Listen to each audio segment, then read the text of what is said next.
Hello viewers, আসসালামু আলাইকুম। আশা করি ভালো আছেন। টেকনোলজি ভিলেজের পক্ষ থেকে আপনাদের সঙ্গে রয়েছি আমি নাজমুস সৌদ। এই ভিডিওতে আমি এমএস ওয়ার্ডের নতুন একটি বিষয় নিয়ে আপনাদের সামনে হাজির হয়েছি। এই ভিডিওতে আমি আপনাদেরকে দেখাবো টাইপ না জানলেও কিভাবে আপনারা এমএস ওয়ার্ডে আরবি লিখবেন। সাধারণত আরবি লেখার জন্য টাইপ জানার প্রয়োজন হয়, কিন্তু আমি আপনাদেরকে এই ভিডিওতে এমন একটি টেকনিক দেখাই দেব যেই টেকনিকের মাধ্যমে আপনার এমএস ওয়ার্ডে টাইপ যদি না জানেন তারপরেও আরবি লিখতে পারবেন।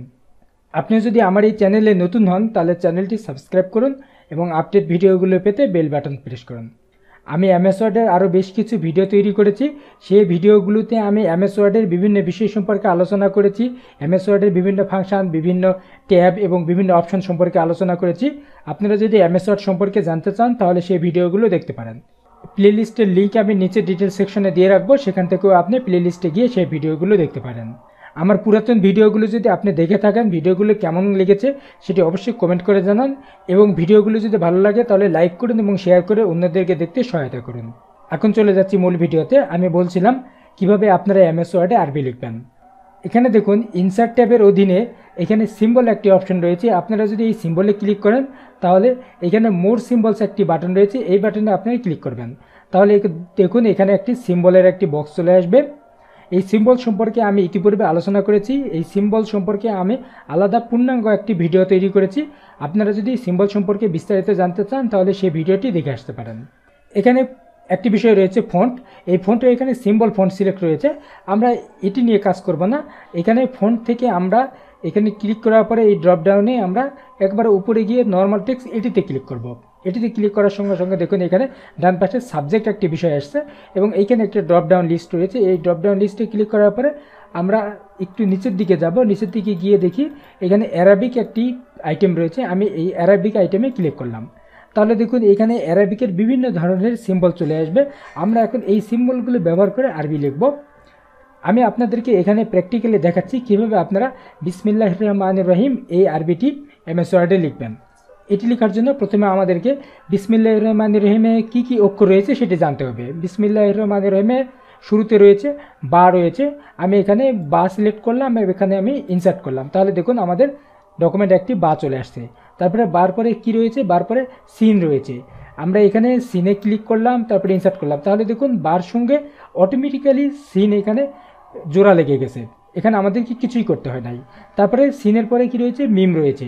আমরা এখান থেকে মিম সিলেক্ট করলাম এবং ইনসার্টে ক্লিক করলাম। তাহলে দেখুন বা সিন মিম এখানে চলে আসছে। তারপরে এখানে আমাদেরকে একটি স্পেস দিয়ে বাকি বিষয়গুলো লিখতে হবে। ক্লিক করে এখানে একটি স্পেস দিলাম। দেখুন আমাদের এখানে টেক্সটের শেষে কিন্তু স্পেসটি চলে আসছে। তারপরে আমরা কি লিখবো, তারপরে আমরা বিসমিল্লাহ, তারপরে এখানে আমরা আল্লাহ লিখবো। আল্লাহ লেখার জন্য প্রথমে আমাদেরকে আলিফ সিলেক্ট করতে হবে। এখানে আমি আলিফ ইনসার্ট করলাম। তারপরে লাম লাম এবং হা এখানে লিখতে হবে। তাহলে আমরা দুইটি লাম ইনসার্ট করছি, এখানে একটি দুইটি। দেখুন দুইটি লাম জোড়া লেগে চলে এসছে। এখন আমরা এখানে হা লিখবো। এখানে ছোটো হা সিলেক্ট করলাম, তারপরে ইনসার্টে ক্লিক করলাম। তাহলে দেখেন এখানে অটোমেটিক্যালি এখানে আল্লাহ চলে আসছে। তারপরে এখানে আরেকটা স্পেস দিতে হবে। তারপরে আমরা লিখবো আলিফ লাম র, অর্থাৎ আররা। আমরা এখানে আররা লিখবো। আররা লেখার জন্য এখানে আমি আলিফ সিলেক্ট করলাম, ইনসার্ট করলাম। তারপরে এখানে লাম এবং র নিতে হবে। আমি লাম ইনসার্ট করলাম, তারপরে এখানে র ইনসার্ট করব। এখানে র ইনসার্ট করলাম। দেখুন আর র চলে আসছে। তারপরে এখানে হা মিম নুন এখানে ইনসার্ট করতে হবে। তাহলে হা এখানে এই বড় হা ইনসার্ট করলাম, হা ইনসার্ট করলাম। তারপরে মিম ইনসার্ট করতে হবে। মিম এখানে রয়েছে। তারপরে নুন ইনসার্ট করতে হবে। নুন রয়েছে এইখানেই, আমি এখানে নুন ইনসার্ট করে দিলাম। তাহলে দেখুন হা মিম নুন রহমান এখানে চলে আসলো। তাহলে আমাদের এখানে দিতে হবে রহমানির রহিম। তারপরে এখানে আমাদের আলিফ, আবার এখানে আলিফ লাম র লাগবে। এখানে আমরা আলিফ ইনসার্ট করলাম, তারপরে লাম ইনসার্ট করব,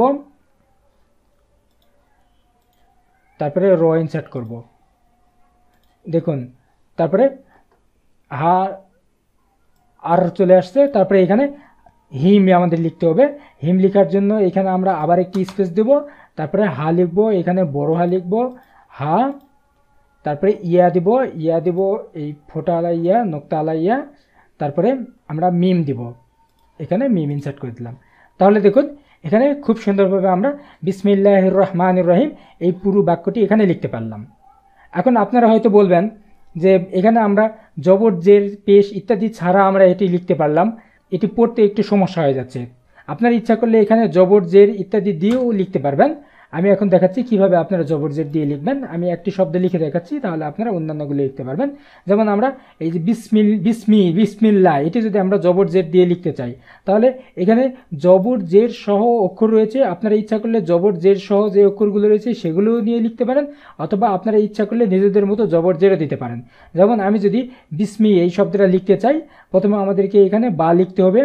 আমি এখানে বা লিখলাম, বার নিচে হচ্ছে জবর রয়েছে, তাহলে আমরা এখান থেকে জবর ইনসার্ট করলাম।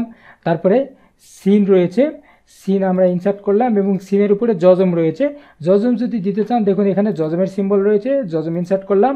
তারপরে মিম দিতে হবে, আমি এখানে মিম দিলাম, এবং মিমের এখানে জের রয়েছে, এখানে আমি এই জেরে ক্লিক করলাম। তাহলে দেখুন এখানে এই দেখুন বিসমি, এখানে বিসমি চলে আসছে। তারপরে আপনারা ওই অ্যাজ ইউজুয়াল এখানে আলিফ লাম আল্লাহ ওইভাবে লিখতে পারেন। যেমন এখানে আলিফ লিখলেন, তারপরে লাম লাম হাদ, এভাবে আগের মতো যেভাবে আমি লিখেছি অনুরূপভাবে আপনারা এটি লিখতে পারেন। দেখুন ডবল লাম দিলাম, তারপরে এখানে হা দিলাম, দেখুন এখানে অটোমেটিক চলে আসছে। এবং হার পরে যদি আপনি এখানে হায়ের নিচে যদি জেড দিতে চান সেটিও দিতে পারবেন। দেখুন এখানে আমি বিসমিল্লাহি এখানে আমরা লিখতে পারলাম। এভাবে আপনারা এমএস ওয়ার্ডে খুব সুন্দরভাবে আরবি লিখতে পারবেন। তবে আপনাদেরকে একটি বিষয় মনে রাখতে হবে, আপনারা যদি হিউজ পরিমাণে আরবি লিখতে চান সেই ক্ষেত্রে অবশ্যই আপনাদেরকে আরবি টাইপ জানতে হবে এবং আরবি কিবোর্ড ইনস্টল থাকতে হবে। আপনারা যদি ছোটোখাটো কোনো আরবি লিখতে চান শর্টকাট, অর্থাৎ আপনারা যদি 1 লাইন 2 লাইন অথবা 1 পারা 2 পারা লিখতে চান, তাহলে সেক্ষেত্রে আপনারা এই সিম্বল ব্যবহার করে আরবি লিখতে পারেন। আশা করি আজকের এই ভিডিওটি আপনার কাজে লাগবে। যদি কাজে লাগে তাহলে লাইক করুন এবং শেয়ার করে অন্যদেরকে দেখতে সহায়তা করুন। আপনি যদি আমার এই চ্যানেলটি এখনও সাবস্ক্রাইব করে না থাকেন তাহলে সাবস্ক্রাইব করুন এবং আপডেট ভিডিওগুলো পেতে বেল বাটন চাপুন। ভিডিওটি কেমন লাগলো সেটি কমেন্ট করে জানান। পরবর্তীতে নতুন কোনো ভিডিওতে নতুন কোনো টপিক নিয়ে আপনাদের সামনে আবার হাজির হব। সে পর্যন্ত ভালো থাকুন। ধন্যবাদ।